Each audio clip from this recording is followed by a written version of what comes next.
Hello, and welcome to the Texas Center for Working Class Studies Conference for 2021.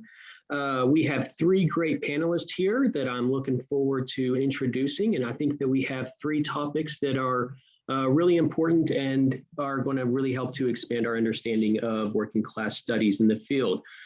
We have one history professor, economics, and English. So we have a wide variety, which I think is great to embody the whole idea of working class studies. My name is Justin Jolly. I'm going to be the chair of this panel. And with that said, I'm going to go ahead and turn it over to Dr. Sam Tullock. He's a Collin College professor. He got his bachelor's at Dallas Baptist University, his master's at Southwestern Seminary, and his PhD at UT Dallas. He's been teaching at Collin College since 1988, and he's been full-time since 1990. His area of research or focus is European and American religious history. The title of his paper is Small Beautiful? The Economics of E.F. Schumacher and Alexander Solzhenitsyn. He will correct my pronunciation here in a moment, I'm sure. With that said, I would like to go ahead and pass it off to Dr. Tullock. Thank you. Thank you, Justin. I want to thank all of you for including me in this session today. Collin College, the Texas Working Class Conference, Dr. Lisa Kirby, and of course, our esteemed moderator. And thank you all for joining us today. I want to state a disclaimer before I read my paper. I'm not an authority on economic theory, nor do I claim any particular expertise on Schumacher and Solzhenitsyn. I am, however, an interested learner, a sort of progressing pilgrim. So keep all of that in mind as I present the paper. The last century's witnessed a serious debate about the nature of a just economy, economics at its essential level. Since the Russian Revolution, intellectuals have tended toward one of two views, socialism and capitalism. Some, however, have proposed a different model, including Oxford economist E.F. Schumacher and Russian novelist Alexander Solzhenitsyn. This paper will introduce these two important figures and briefly explore salient aspects of their thought regarding economics.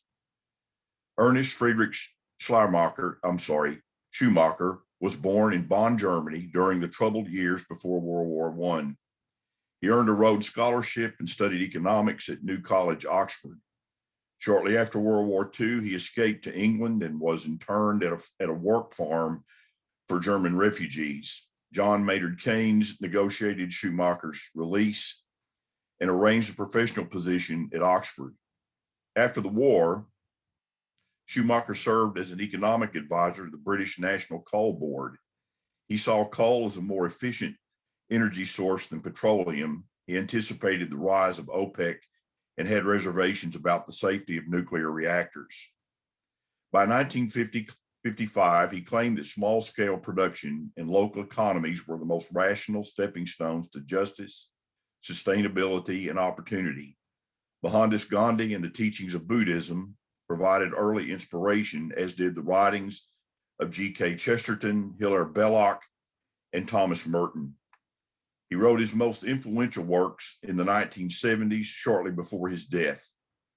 Small is Beautiful, Economics as If People Mattered, and A Guide for the Perplexed were his two most influential works. His growing disillusionment with materialism led to his eventual conversion to Roman Catholicism, and Schumacher died of heart disease in 1977. Alexander Solzhenitsyn was born during the Bolshevik Revolution in Kozlovsk, Russia, near the Black Sea. He was raised by a widowed, devout mother. While studying mathematics and physics at Rostov University, Solzhenitsyn gravitated toward Marxism and a rejection of his mother's Russian Orthodoxy. He served in the Red Army during the invasion of Poland and both witnessed and may have participated in the atrocities imposed on Polish and Prussian civilians. These cruelties dislodged his mind from Soviet communism, and he was sentenced to 8 years at hard labor for writing letters that criticized Soviet military policies. He spent most of his sentence in Kazakhstan, where he worked as a mason and survived abdominal cancer. Upon his release from incarceration, Solzhenitsyn began his impressive writing career, a career that further irritated Soviet leadership. He was awarded the Pulitzer Prize in 1970. He moved his family to Cavendish, Vermont, living in exile until his return to Russia in 1994. In 1979, Solzhenitsyn delivered the commencement address at Harvard University, a speech that challenged both Soviet and American consumer capitalism and summarized his views on economics. Though he claimed to arrive at his economic views independently, his convictions were similar to those of Schumacher and Catholic distributists. In recent years, some Protestant thinkers have espoused similar ideas, including Ron Sider, Wendell Berry, and John R.W. Stott. All of these intellectuals shared several commonalities in regard to economics. First, decentralized economies. Solzhenitsyn vigorously supported Soviet communism until his participation in the invasion of Poland during World War II. However, his opposition to communism gained greater clarity and boldness during that 8-year imprisonment in what he termed the Gulag Archipelago. Schumacher's experience in 1930s Germany under a fascist regime created a similar distrust of centralized economic power. For both men, the fundamental concern was for preserving the dignity of workers and the sustainability of economic systems. In fairness, each in his own way also remained critical of consumer capitalism. Whether in communism or consumerism, massive concentration of power in an oligarchical system was demeaning, oppressive, and inefficient. Number two, private ownership of property. Schumacher wrote, as regards private ownership of property, the first and most basic distinctions are between A, property that is an aid to creative work, and B, property that is an alternative to it. There's something natural and healthy about the former, the private property of the working proprietor, and there is something unnatural and unhealthy about the latter, the private property of a passive owner who lives parasitically on the work of others, end quote. Solzhenitsyn agreed. Small-scale local economies possessed a community accountability that is lost in centralized systems.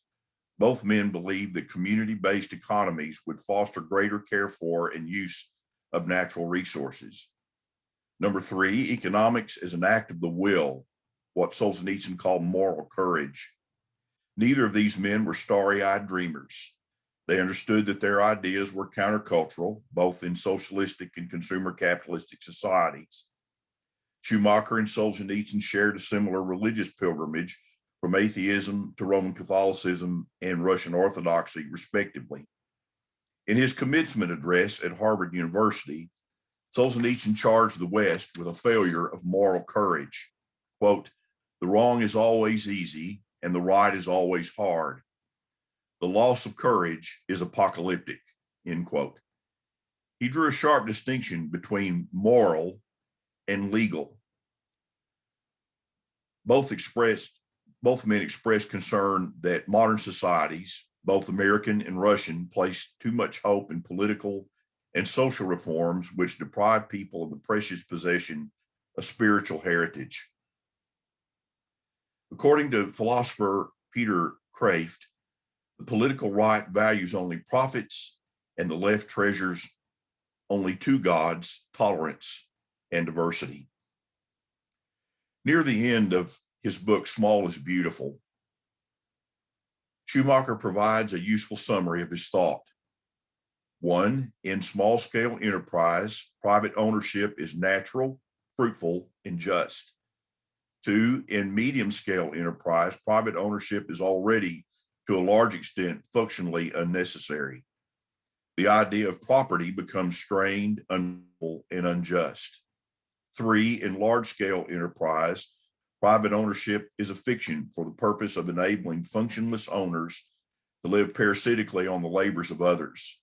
It is not only unjust, but also an irrational element which distorts all relationships within the enterprise. I think there are some problems with the practical implications and applications of the economic thought of Schumacher and Solzhenitsyn. especially as related to 21st century conditions in first world countries.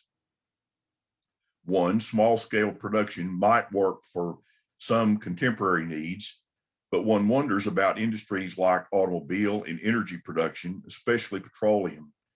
How could small communities distance themselves from dependence on large transportation and energy corporations? Number two, how would Schumacher and Solzhenitsyn adapt their ideas to globalism, especially the contemporary affinity for social media? How could small communities thrive within the connectivity matrix of global mass media? Three, how did these men entertain a rather naive view of human nature? The profit and urbanization trends of the last 6 decades have proved alluring and addictive.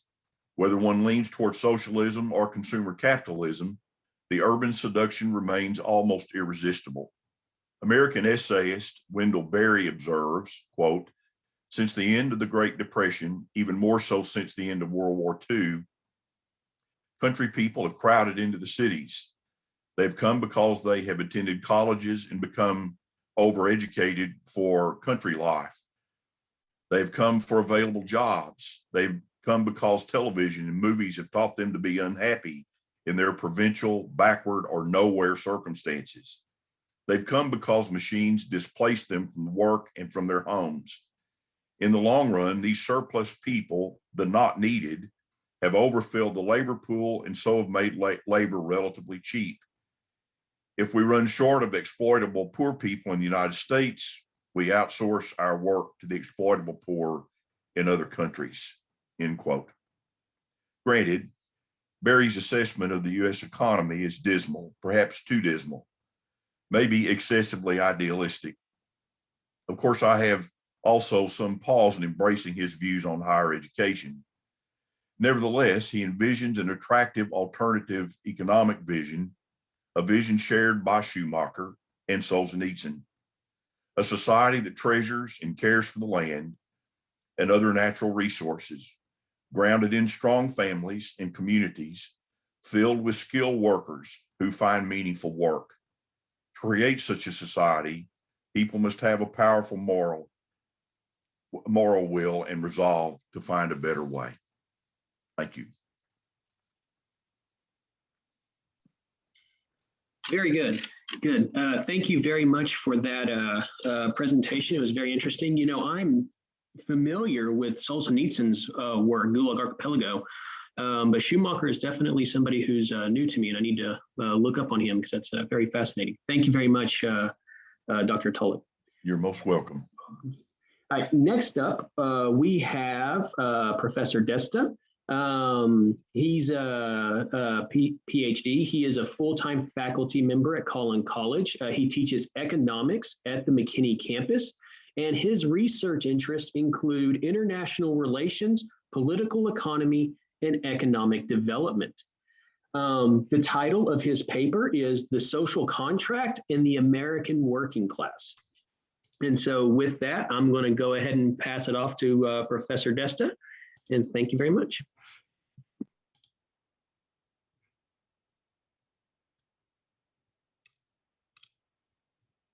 Good morning, everyone, and welcome to the Texas Working Class Studies Conference of February 22nd, 2021. The title of my presentation is "The Unraveling of the Economic Social Contract and the American Working Class." So in this presentation, I'll be pretty much going through the historical period, the progressive, the New Deal, and the neoliberal economic reforms starting in the 1980s and ending up with the rise of the populists, Bernie Sanders and Donald Trump. But what do I mean by the economic social contract? First, I will try to define it. In this particular context, what's the meaning of it? How do I use it? Second, I will go through the historical development of the social contract. And third, I will talk about the unraveling of the social contract. Then discuss the consequence of the unraveling of the social contract on the American working class. And finally, I'll try some recommendations how we can overcome some of the lethal consequences of the unraveling of the social contract. So how do I define the social contract? So this is how I defined it. The social contract, the economic social contract, is the three-way relationship between the US government, US businesses, and US workers. It is the implicit and explicit mutual obligations and expectations between them, where they implicitly agree to maintain industrial peace, stable social order, ensure fair distribution of economic gains, and commit towards a growing economy. So here is my graphical representation of the three-way relationship between US government, business, and labor. So according to my understanding, for example, the US government would commit itself to the American working class by ensuring that they have the right to unionize, they have the right to minimum wage, that it will provide them with social safety nets if they get unemployed or are disabled, and it will ensure them with workplace safety rules. And it sets up a national labor board to resolve any dispute they might have with their employers. In turn, labor would be obligated to the US government to pay taxes, to obey laws, and also to avoid strikes. On the other hand, the US government would be obligated to business that it would maintain a level playing field for all businesses, that it will provide them with contract laws, that it will ensure that they will get the infrastructure they need. It will fund research and development, train the workforce through higher education. It will protect them from cheap importers through high tariffs, and so on and so forth. So in turn, businesses will be obligated to this government by paying their taxes, by carrying out domestic investment, and by ensuring that the American economy remains competitive by providing some funding through research and development. So what about the relationship between labor and business? So businesses, corporations would provide for fair wage and benefits, safe working place, and profit sharing, while labor would be obligated to businesses not to do any strike, to engage in collective bargaining, slow down, to make workplace improvements, and to protect trade secrets. So in terms of the role the US government has played in the development and sustaining of the economic social contract, I have identified five important milestones. The progressive period, where we have the second industrialization of the USA, and the government has to step in at least to bust monopolies and trusts, to make working place safe, to ban child labor. And that has been sustained through the Square Deal, the Fair Deal, the New Deal, the Great Society programs, through a series of American presidents. So at least we remember the progressive period for its antitrust laws, for creating independent commission to regulate monopolies, and to ban corporate political contributions, and to allow workers to unionize. So that was enhanced and deepened further during the New Deal period, where it limited the political power of large corporations and Wall Street, and enlarged the countervailing power of labor unions, small business, and small investors. So identifying some critical milestone periods in the development of the American economic social contract. President Teddy Roosevelt, in all his State of Union addresses to Congress, he came back again and again and again to the idea of the government playing an active role in protecting the interest of the wage worker, while at the same time in preventing workers from engaging in extortionist workplace strikes. He also emphasized that it would be the responsibility of the American government to encourage American investment, entrepreneurship, while at the same time, it has the obligation to curb corrupt and self-seeking business practices.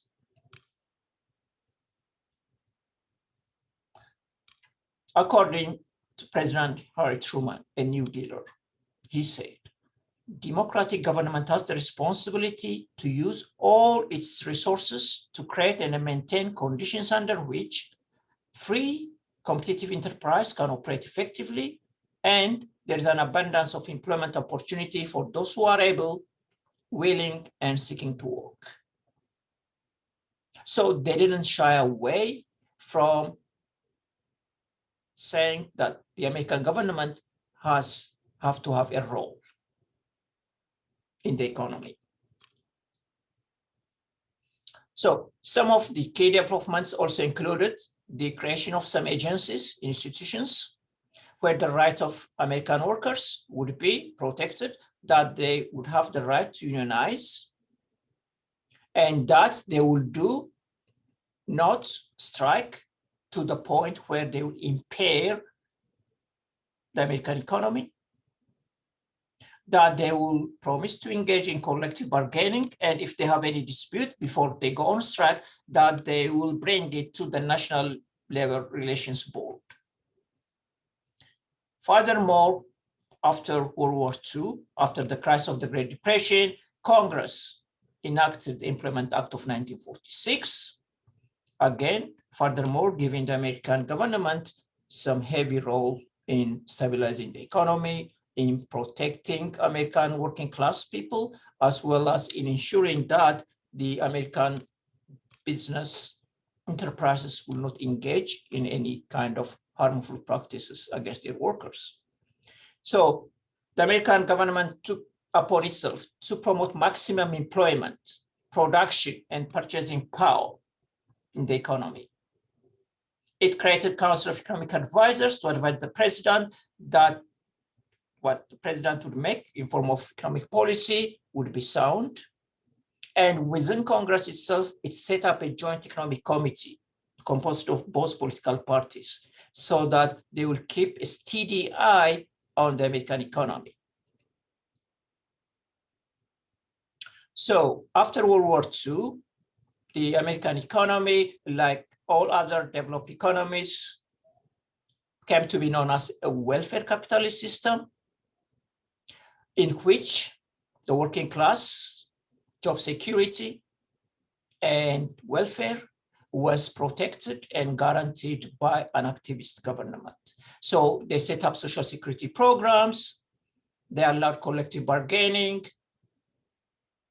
they passed state industrial codes, and allowed for different kinds of guarantees against insecurity of jobs. So the welfare capitalist system made sure that through the agency of government, representatives of labor and capitalists would determine to end class conflicts common in traditional market relationships. By the 1980s, after the coming of leaders like President Reagan and Thatcher and Kohl in capitalist countries, then things started to change. Then the government started to withdraw itself from the trilateral social contract. They allowed businesses to operate freely. They freed them from regulation. And the consequence of that, as businesses started to fend just for themselves, as businesses started to bargain less with workers, as the government started to side with corporations instead of workers, then wages started to fall, unemployment started to rise, and social safety nets started to deteriorate.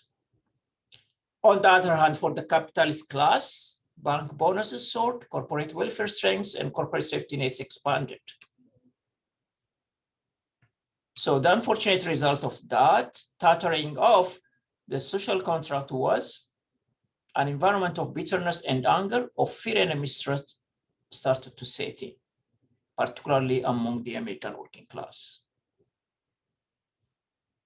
This quote nicely summarizes what happened following the neoliberal economic reforms of the Reagan period and afterwards. So now the focus became the capitalist class, the shareholder, the CEOs, no longer the American wage worker. Because of the focus on share value and the permanent management capital alliance, efforts to increase share value came largely at the expense of labor, often in the form of employee layoffs.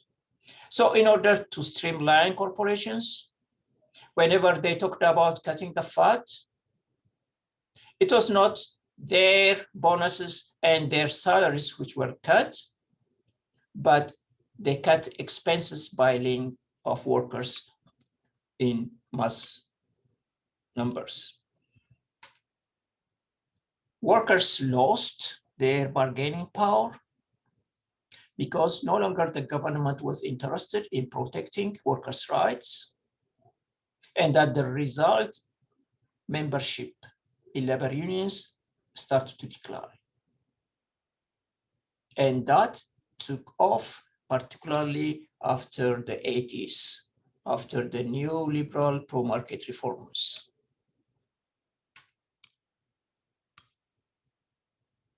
So, as the American government withdrew itself from the economic social contract, from the trilateral arrangement between labor, business, and government, the American working class came under increasing pressure from many sides, including outsourcing and offshoring, lower tariffs and cheap imports, huge volume of skilled and unskilled immigrants, and displacement because of automation.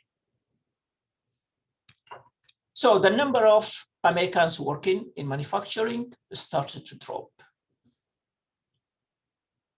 Like by 1979, there were about 20 million Americans working in manufacturing. By March 2013, that number has dwindled to just 12 million. And out of these 12 million, only about 8 million were working in manufacturing, and the rest were in marketing, advertisement, human resource management, and so on and so forth. And the rapid growth of manufactured imports from China. Rather, we manufacture our goods when we started to import from China. Chinese imports accounted for a quarter of job losses in manufacturing in the USA. And the other pressure they faced, the American working class, was from immigrants. So as you can see from the graph,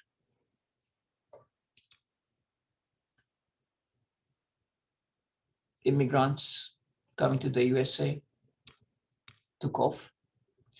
On the here, this for skilled, for H-1 visa, the number of applicants and the numbers of work visa granted started to increase.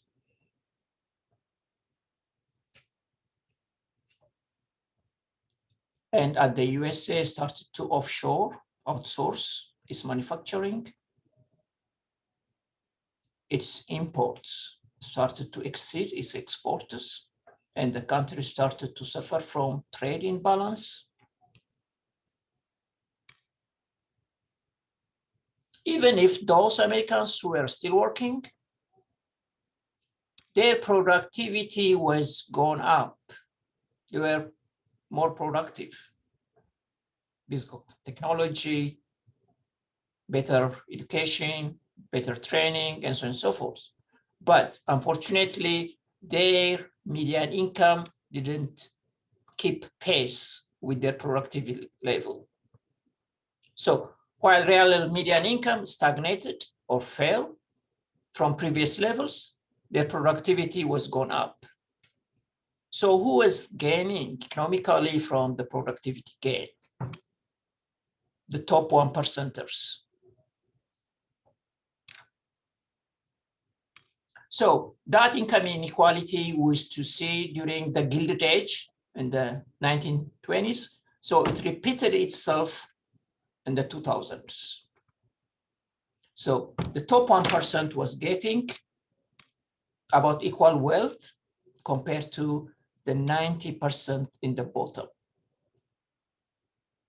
So when you talk about two periods, each 30 years period, the growth in wealth for the bottom 20 was doubling over a 30-year period between 1949 and 1979. But between 1980 and 2010, the bottom 20%'s income was growing only about 25%, whereas the highest, the top, the richest people's wealth was growing almost by 80%. So we have moved from equitable distribution of national wealth to unequitable distribution of national wealth. And this has come to be as the result of the neoliberal, pro-market, pro-capitalist, pro-business policies of the US government. And as USA deindustrialized, as manufacturing jobs left the country to go across the border to Mexico and to China, a lot of unemployed people, they sank into depression, despair, they started to drink, to commit suicide, to abuse drugs. And as a result, the country was hit by what is called the days of despair. As you can see here, the Rust Belt area is where we see that kind of crisis, early days.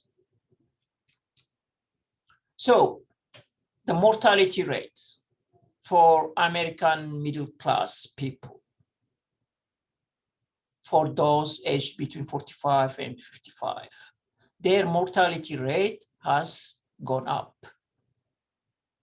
Whereas for all other developed countries, the mortality rate for the same age group has gone down. Even for US Hispanic population, their mortality rate has gone down.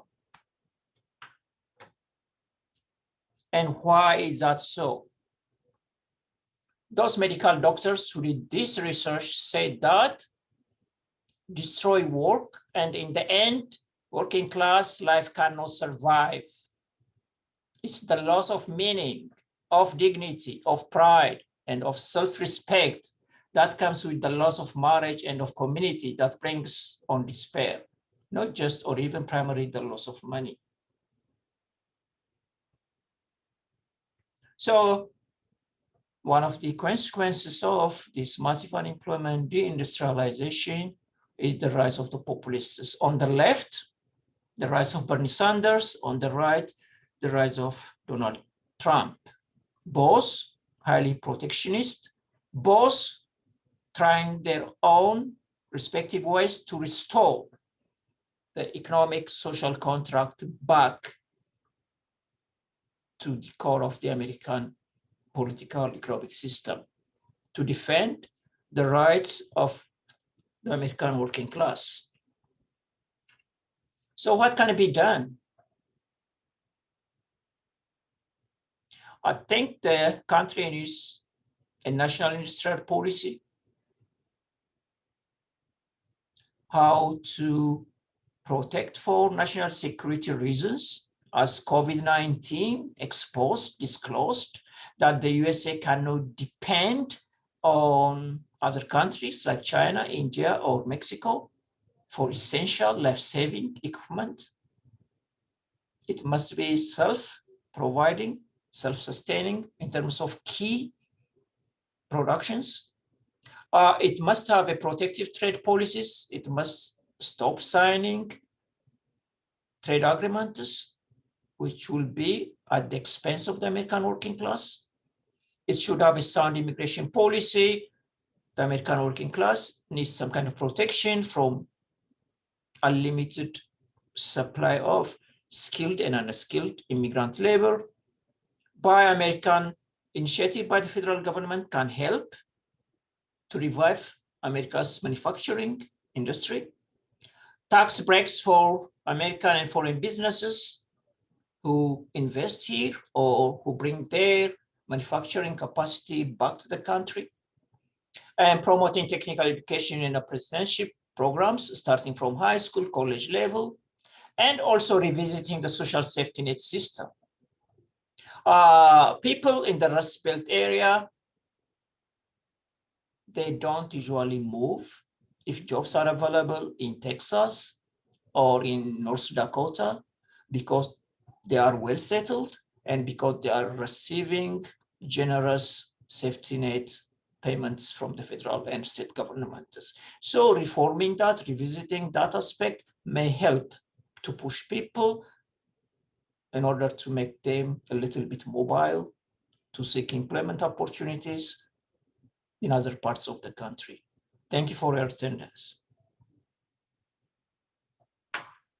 Thank you very much. That was very interesting. You know, one of the big debates in the field of labor history is the causes of the collapse of the New Deal order that you described. And your research has really shown the consequences of that collapse with the raising mortality rate and the unemployment and the disparity in wealth of what families are actually bringing home opposed to what they're making in their production levels of how hard they're working. It's very looks very dismal right now, for sure. Thank you very much for your research. All right, next up, we do have Dr. Owen Clayton. He's the senior lecturer in English literature at the University of Lincoln in the UK. He specializes in late 19th and early 20th century transatlantic literature. And his research interests are the representations of vagrancy and homelessness in life writing. He is currently working on his second monograph, provisionally titled Vagabonds, Tramps, and Hobos, the Literature and Culture of the American Transiency. His first monograph, Literature and Photography in Transition, 1850 to 1915, came out with Palgrave Macmillan in 2015. And his research on T-Bone Slim was featured in an episode of the Working Class Literature podcast and also part of an ongoing documentary project. That's exciting. His paper that he's presenting today is titled Laureate of the Logging Camp, the Representation of Labor and Laborers in the Writing of T-Bone Slim. With that said, I will go ahead and pass it off to Dr. Owen Clayton. Thank you. Thank you so much, Justin, and thank you so much for inviting me. I'm just sharing my screen now, so I hope you can see that okay. There should be a picture of a cartoon on your, yeah, it looks like that is working. Thank you so much for inviting me. I really, hi from the UK. It's really great to be here. Thank you so much for the invite. I really enjoyed the two papers. Okay, so I will get going. So here we go, just make sure that is working. Yep. Yeah, so I might move that to the side and then that's a little bit easier, or maybe that's even better. Yeah, so the representation of labor and laborers in the writings of T-Bone Slim. I hope you can appreciate that I spelt labor and laborers the American way there rather than the British way. So I thought, you know, when in Texas, do as the Texans do. Okay, so I'll get cracking. So I'm going to take us sort of back into the early 20th century and look at a radical figure who I think deserves greater attention for his writing ability, basically. So on the 15th of May, 1942, a corpse was pulled from New York's East River. The body was that of Matti Valentin Poika-Huta, a second-generation Finnish-American who'd been working as the captain of the river barge Casey. And that's, you can see there, Pier 9. So Pier 9 is no longer there, unfortunately. But this is where the river barge that he worked at set out from, and in Manhattan's East Side, and where his body was found in the East River. And if you could turn the camera just to the right, you'd see the Brooklyn Bridge, just so that people know where that is. Hutter was a committed member of the Radical Anarchist Union, or Anarcho-Syndicalist Union, the Industrial Workers of the World, or the IWW, or the Wobblies. Hutter was better known under his pen name, which was also his hobo moniker, or road name, T-Bone Slim. From the early 1920s until his death, Slim wrote hundreds of articles for radical newspapers, most commonly Industrial Worker and Industrial Solidarity, which were the IWW's two main weekly papers. He also penned several songs and wrote two longer pamphlets, The Power of These Two Hands, 1922, and Starving Amidst Too Much, 1923. Slim was the most widely read wobbly writer during this period. So the IWW printed adverts which proudly asserted that, quote, T-Bone Slim has an article every week in Solidarity. In fact, as well, if I zoom in, you can also see that they also say there is a lot more in Industrial Solidarity and Industrial Worker than T-Bone Slim's column. So they're obviously aware that he was the biggest draw to their newspaper, but he was also wanting people to know it's not all just T-Bone Slim, but he was their biggest writer. He was their best writer, and they knew it. Labour activist Stan Weir claims that hobos would write Slim's phrases onto boxcars, which would then, of course, travel around the US and beyond, giving his words a kind of physical circulation. Little wonder then that fellow wobbly Harvey O'Connor referred to Slim as the laureate of the logging camps. Aside from brief and isolated references, there is no academic scholarship on Slim, or at least there wasn't until I published an article a year and a half ago. As Franklin Rosemont put it, quote, T-Bone Slim won for himself. Let's see if I can minimize that. T-Bone Slim won for himself a total exclusion from academic histories and textbooks of American literature, a distinction legions of lesser writers before or since have found it nearly impossible to obtain. Rosemont having a bit of fun there. This cultural and academic neglect would not have surprised Slim, who wrote frequently about the ideological nature of fame, as I'm going to discuss in this paper. A quiet and apparently shy man, Hutter appears to have kept a low profile and only occasionally revealed his identity as T-Bone Slim to friends and fellow workers, most of whom knew him as Matt Hutter, or sometimes Matty Hutter. His columns reveal someone who had been a transient worker, who was familiar with jobs such as lumberjack, gandy dancer, which is somebody who would put down railroad ties, and barge captain, of course. He also makes occasional references to riding freight trains, which, as I'm sure people know, is the sort of activity that's most stereotypically associated with the hobo. And before Slim adopted this life, he'd been living with his young wife, Rosa, with whom he had had 4 children. We don't know a huge amount about this period in his life, but we do know that in 1912, he abandoned his family for a life on the road, became a hobo, and was divorced in 1915, and then thereafter became a radical. Now, I'm going to argue in this paper that there's an opportunity for a long overdue rediscovery and re-evaluation of the laureate of the logging camps. Unjustly neglected, Slim's work challenges the common mainstream stereotype of hobos and tramps as kind of brutish idiots through a kind of wit and verbal dexterity that assumes intelligence in his transient audience and works to create a mode of literary genius that is communal rather than individualistic. He uses puns, neologisms, invented literary references, and dynamic wordplay as an alternative to what he saw as a bourgeois language that provided cover, in his view, for class exploitation by encouraging reader and worker passivity. In contrast, Slim's own writing forces readers to think and be active participants. In effect, his prose embodies a literary anarchism that encourages the individual to play an active role in the process of making meaning. He also, as I'm going to talk about, cultivates a persona that plays with established notions of fame, power, and success, and which undermines the individualistic notion of greatness by connecting his greatness to that of his audience. Slim's persona is unlike that of many other literary celebrities in the fact that he repeatedly brings his body into his work, particularly through his representation of hunger.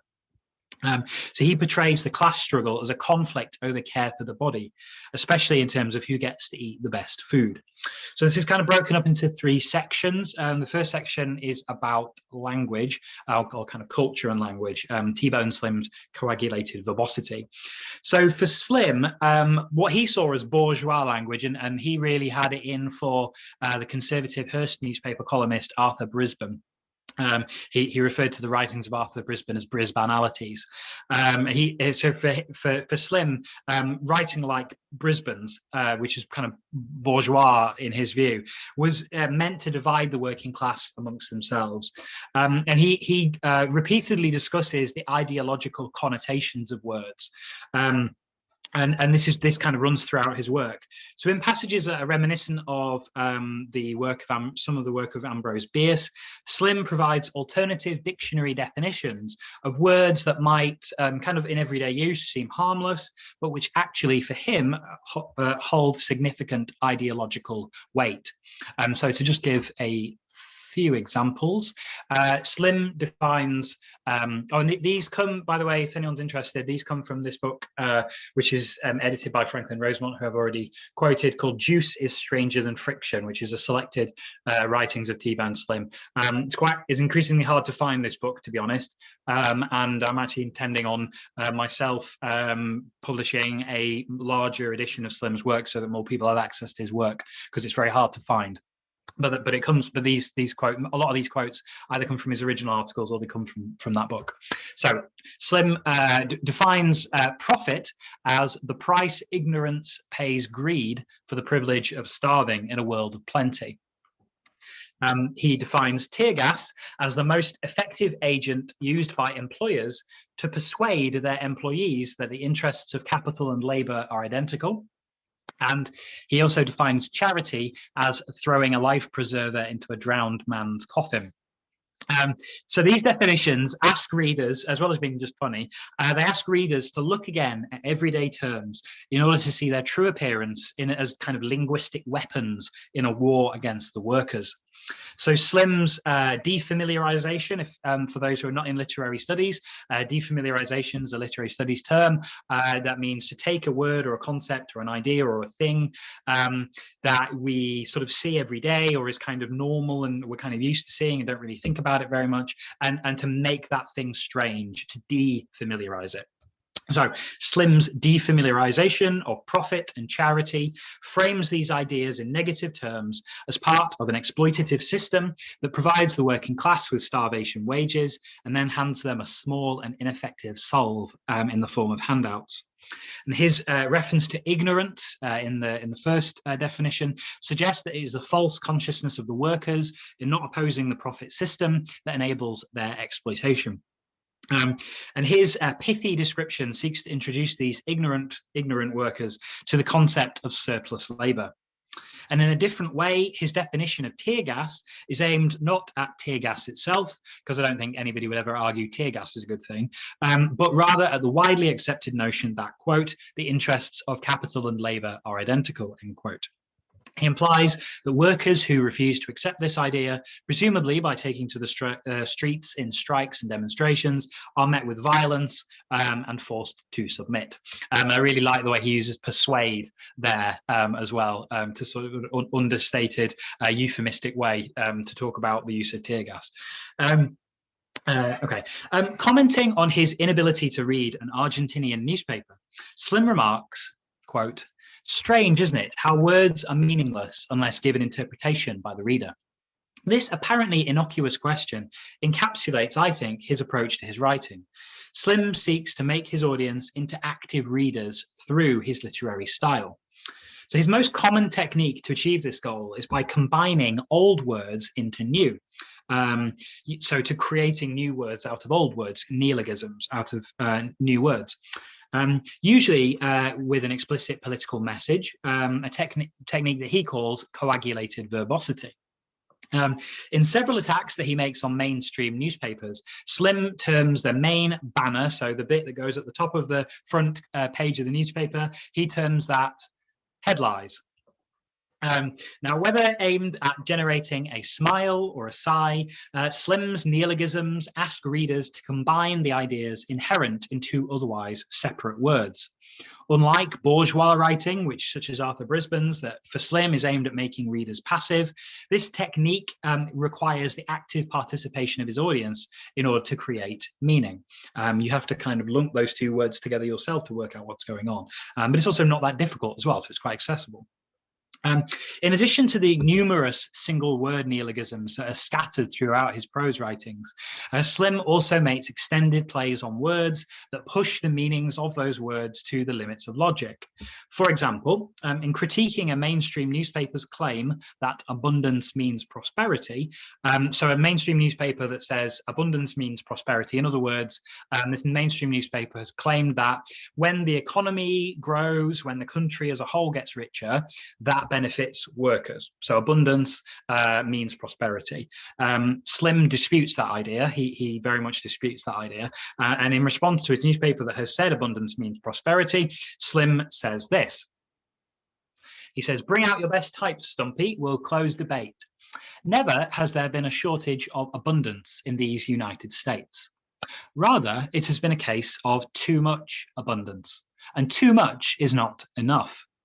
Too much is too much, just what it says. And enough is less than too much. Too much is more than enough, and enough is never too much. Sufficiency isn't too much, but it is enough.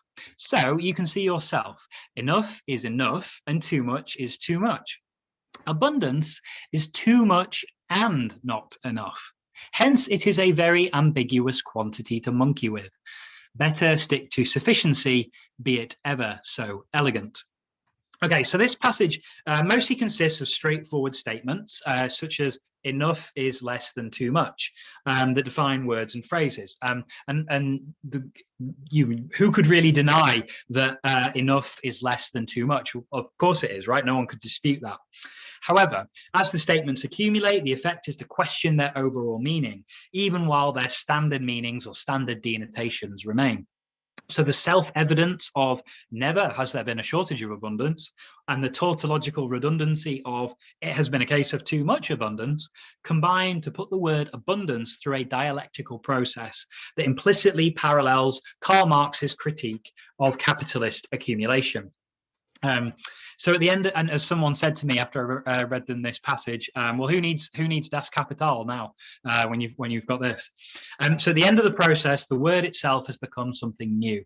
Abundance, Slim says, is too much and not enough. So the paradox of capitalist abundance is that it simultaneously provides too much for the bourgeois class or the 1%, and not enough for the working class, meaning that it is a very ambiguous quantity to monkey with. So Slim translates dialectical materialism into comically absurdist language that aims to be accessible while not losing complexity. And the slang phrase to monkey with reminds readers of Slim's working class background and indicates that they too are able to realize the absurdity of starving amidst too much, to adopt the title of his pamphlet on the food industry. And this combination of working class dialect and absurdist wordplay is characteristic of Slim's writing. Now, the directness of Slim's language was a vital part of his political philosophy. Since his anarchism, and he was an anarchist, depended upon a vision of labourers organising society without the direction of political leaders, his literary style had to use words that were comprehensible to the working class. And I would say this is sort of in contrast to socialists and communists. And Slim actually is kind of almost as mean about socialists and communists as he is about capitalists. He certainly doesn't want to associate with communists, really. Anyway, after giving one of his many pithy aphorisms, Slim comments that many have striven to say that and failed. Else it took a column or half a day, or a ton of words. So Slim privileges brevity and, like Oscar Wilde, utilizes the aphoristic mode as the most direct and succinct means to convey complex ideas. So Slim has lots of these aphoristic phrases. A couple of my favorites, there are loads, a couple of my favorites of his aphorisms include, "I don't believe there is necessity for a news censor. Editors have been very careful not to let any news get into the papers." And also, and this one's my personal favorite, "Only the poor break laws, the rich evade them." So, and you kind of wish that these phrases weren't as relevant today as they were when he wrote them, but yeah, it kind of feels like they are. Both of these examples begin with a statement that contemporary readers who had been familiar with Slim's politics might have found surprising, but then both proceed to sort of concise way to make a political point. Okay, so that's Slim's writing style. I'm going to talk a little bit about his persona now and his representation of fame, power, and success. So Matty Hooter's persona, encapsulated under the hobo moniker T-Bone Slim, was the Wobbly newspaper's most successful brand. Like all brands, it had a trademark image, though not trademarked. So Slim's articles were typically accompanied by a cartoon drawing of a man with hair sticking up at the front of his head like devil horns while he's eating a T-bone steak. And people did say that this was a good likeness of him until very recently. It was actually thought that there were no photographs of Slim, but thankfully, I and Slim's living relatives both kind of simultaneously pretty much have found photographs of him. So I'm going to show you some photographs of Slim as a young man. There are other photographs that I'm not able to show you that are in a private archive of him older. So these are some photographs of, oh no, that's another image of him from the Wobbly newspaper. So you can, that's the death of capitalism, which is actually being hanged by the T-bone that T-Bone Slim was famous for, and that's T-Bone Slim there with the devil horns. So this is T-Bone Slim as a young man. I think we can see a little bit, there's a very slight curl of his hair upwards, but he maybe looks a lot smarter than people might assume a hobo would look. But he's not a hobo at this point. This is when he's still with his family, and obviously he's gone to a photographic studio to have these taken, and he's dressed very smart there.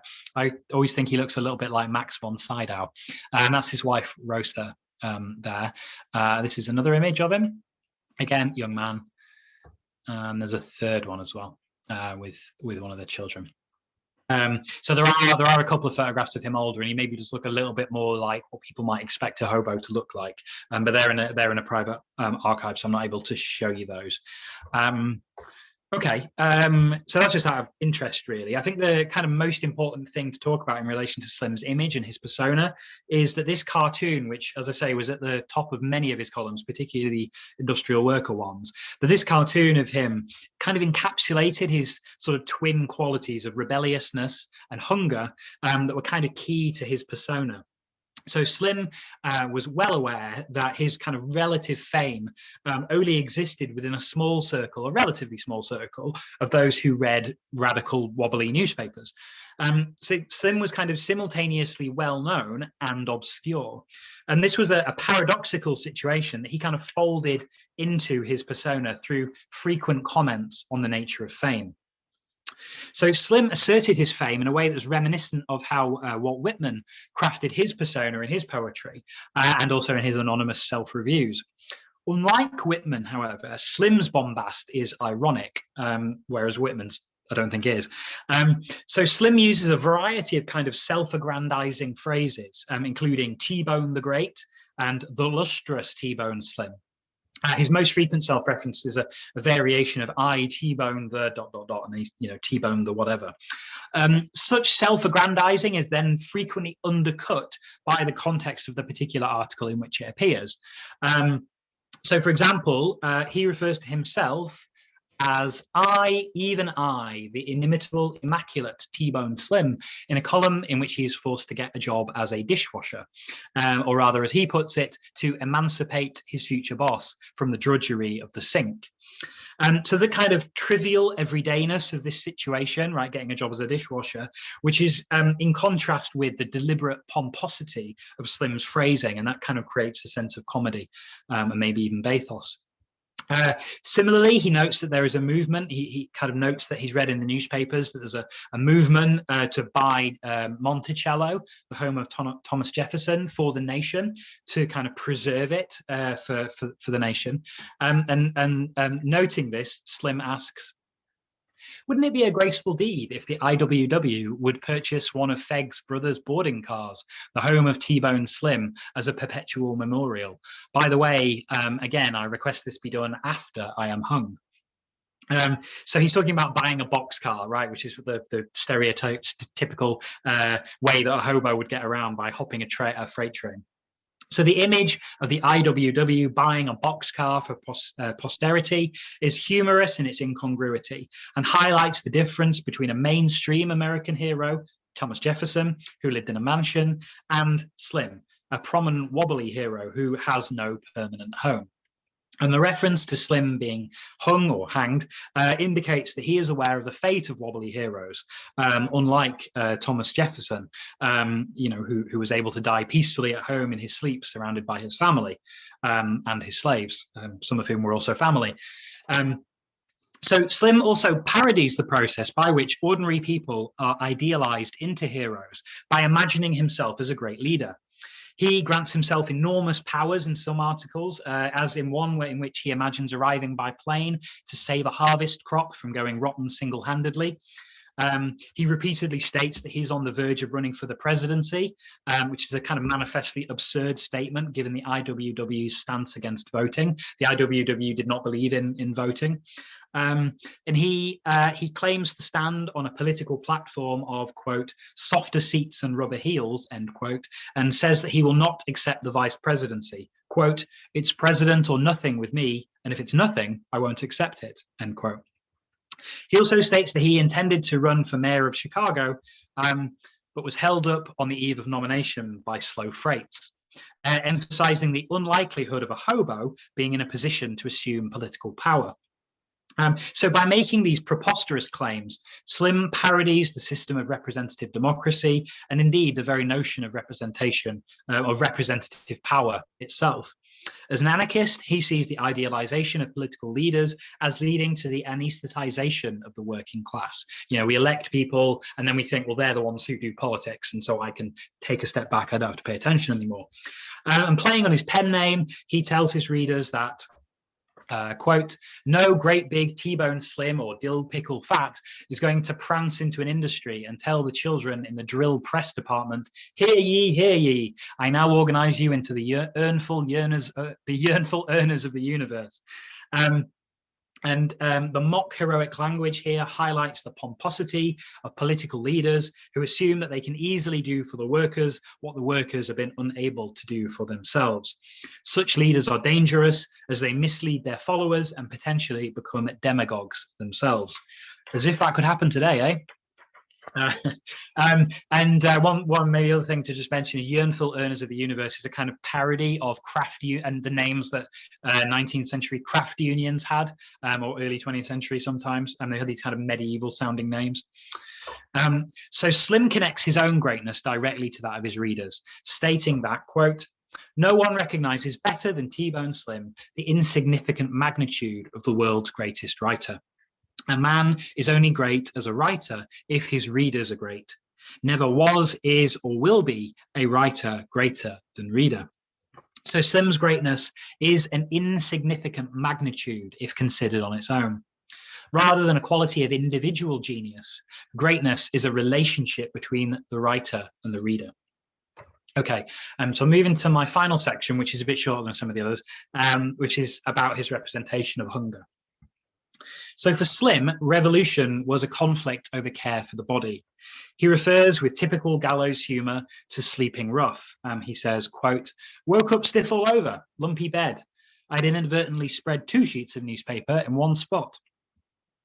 So the dark comedy, which here comes from the reversal of expectations in the second sentence, helps to identify Slim with his audience, emphasizing that, like them, he lives in harmful conditions.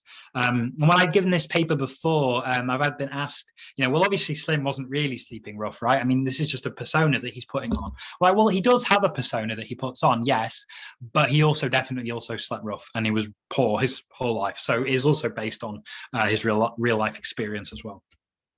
And the search for food is the most common theme in Slim's work. It's the thing that comes up most often. And Slim was also a cook. We do know that he was a really good cook, which I think is also it kind of influences him. The search for food for Slim is kind of deeply political because it's tied to the unequal distribution of wealth. So for Slim, quote, the empty stomach is the revolution, the only kind workers have ever known. Noting that, quote, labor has a bad habit of getting hungry, end quote, he claims that in seeking political change, the working class merely wishes to continue what he calls the, quote, noble custom of eating, end quote. He makes frequent reference in numerous articles and in his unpublished notes to ham and eggs. And along with the T-bones that give him his name, ham and eggs is the most commonly cited food in his work. Ham and eggs become shorthand for a simple meal that workers desire and deserve, but which they are not getting. Indeed, so prominent does this particular meal become that when Slim writes a 1924 column as the parodic opening of a romance novel, he calls the lead character, a well-to-do gentleman, Mr. Ham and Eggs. You're allowed to groan. This Dickensian naming strategy literally embodies food into the person of Mr. Ham and Eggs, whose name expresses the fact that as a member of the bourgeoisie, he is able to access good food easily. But with the exception of Mr. Ham and Eggs, however, Slim's focus is usually on the lack of food and the consequent importance that lack takes in the everyday life of the poor. So mealtime, as he puts it, is an epoch in the history of today. And the daily experience of hunger is for Slim a defining class experience, dividing working class consciousness from that of the bourgeoisie. And this is why he writes that his humor is very delicate, so that to appreciate it, the reader must first skip a couple of meals before reading. So his writing cannot be fully appreciated by those whose bellies are full. And I've not really got time to really go into this in more detail, but he doesn't just talk about people having a lack of food. He also talks about it having poor quality food. And he's one of the first people, I think, who gets really interested in the adulteration of food for the masses, really, and how bad that is for people. And as a cook, this is actually something that he knew quite a bit about. And somebody who'd been a cook at times in his life. Okay, so I'm going to conclude. So some people have speculated that Slim became an alcoholic toward the end of his life, and there have been some claims that he was murdered. Now, both of those claims are unproven, but no, not necessarily untrue. We don't really know. There's a heck of a lot we don't know about Slim's biography. But nevertheless, it is, I think, likely that his final years were quite difficult. He appears to have suffered some kind of legal trouble. He appears to have also fallen out with at least some of his publishers over his stance on World War II.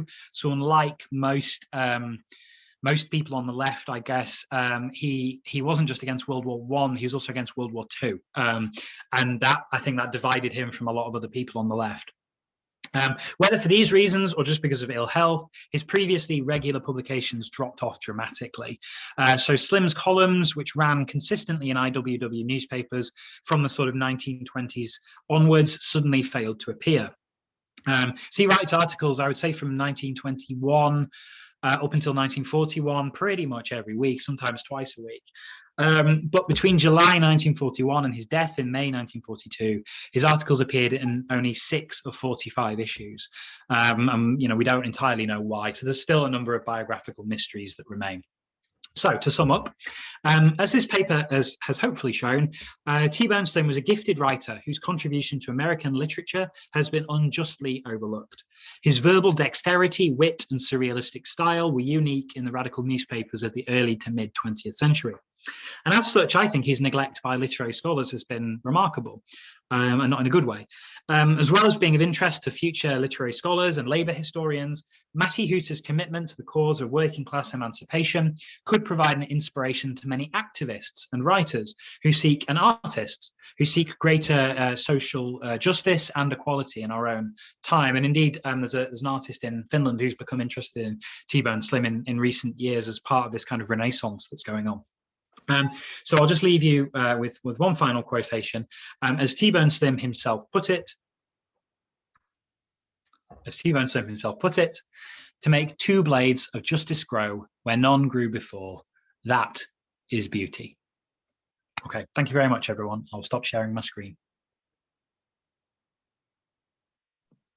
All right, thank you very much. Yeah, that was very interesting. Knew nothing about T-Bone Slim and his writings. One of my interests is music, like the music of the IWW as a tool, and it's great to see how music and literature are both tools by the IWW to help spread their message and all such like that. So yeah, very good. Thank you very much. Just to come in on that, Justin.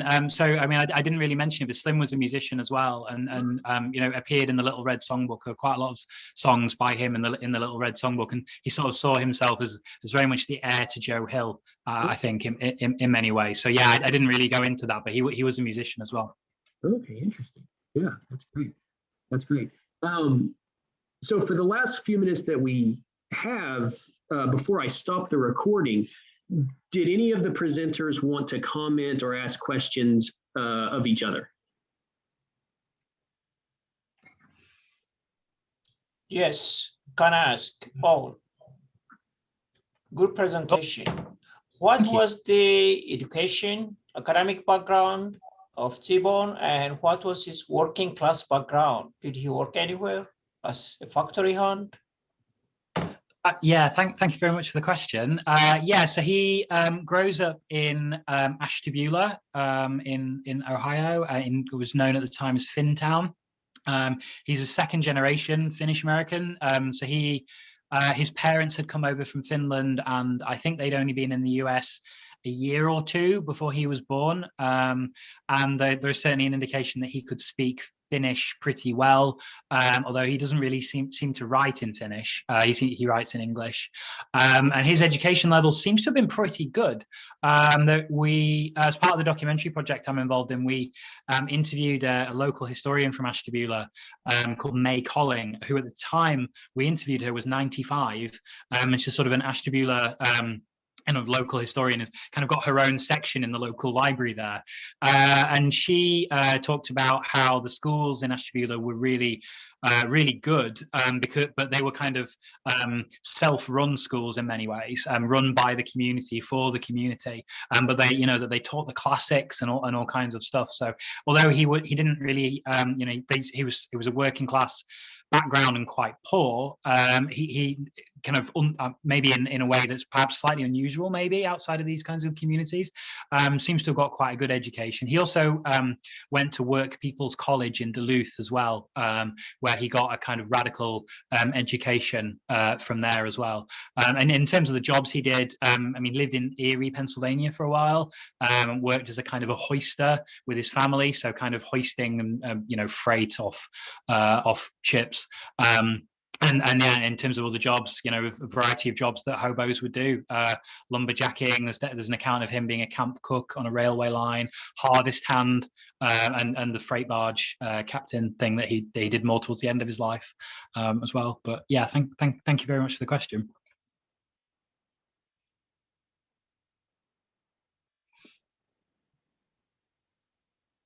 All right. I guess am I able to ask a question back to you, Teddy? Is that all right? Yes, please ask.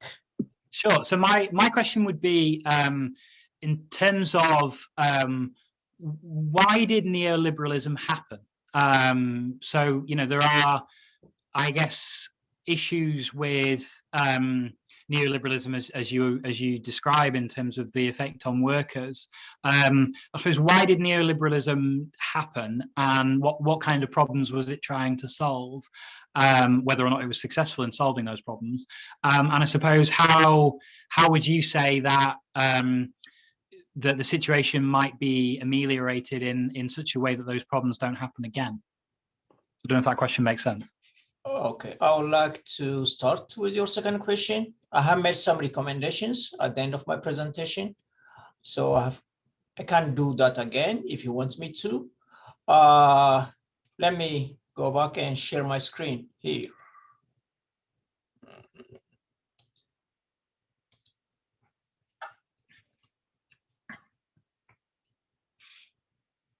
Okay, I hope you can see all the recommendations I've made, how to resolve the crisis the American working class people are facing. I don't like to labor each of these points because I have already gone through them. Okay, you can take a look at them. And I suppose one question I'm wondering about is how you think, because it seems to me that one of the issues that was going on in the 1970s was workers had got to the point. I was coming to your question. That's your first question. So there were two forces working at the same time. The economic crisis. There was what being perceived as the economic decline of the West compared like to Japan's economic rise. So there was stagflation, inflation on top of recession. So the existing Keynesian economics was not able to solve this problem. The role of the government was failing. So there was some kind of discontent, particularly from the side of the right, from the Republican side. And at the same time, there was theoretical push for a change in solving our economic problems. Milton Friedman in the University of Chicago was coming up with a monetary policy idea rather than government spending, the Keynesian idea. So these two forces, taking advantage of the economic crisis in the country, were pushing for a pro-market, pro-business policies, agendas.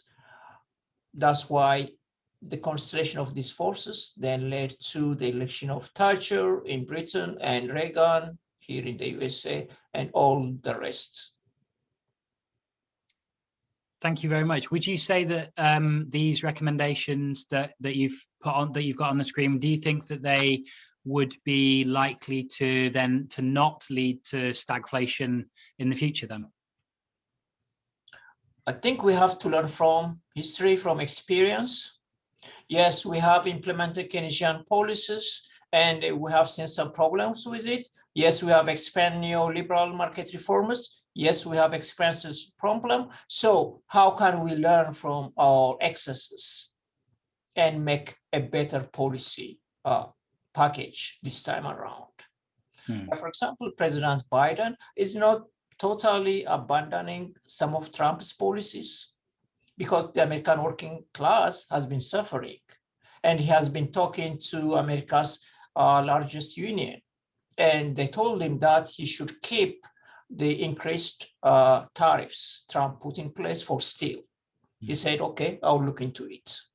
So I think Biden may not rush in reversing Trump's policies because those policies have been quite popular and helpful for the American working class, bringing down the unemployment rates a lot, and so on and so forth. So we'll be learning from our past excesses, both on the pro-market and pro-government side, and we'll go from there. Thank you so much. Thank you. Good question. Does anybody have any other questions or comments today? All righty, in that case, I will go ahead and conclude our panel and stop recording. Again, I thank all of the presenters. Each presentation was great, and I really appreciate y'all's hard work in doing this, and especially the exceptional times that we've had with getting this conference together amongst COVID and the strange winter weather we've had here. So thank you all very much for your participation in this panel, and y'all have a good day. Thanks, guys. Thank you so much.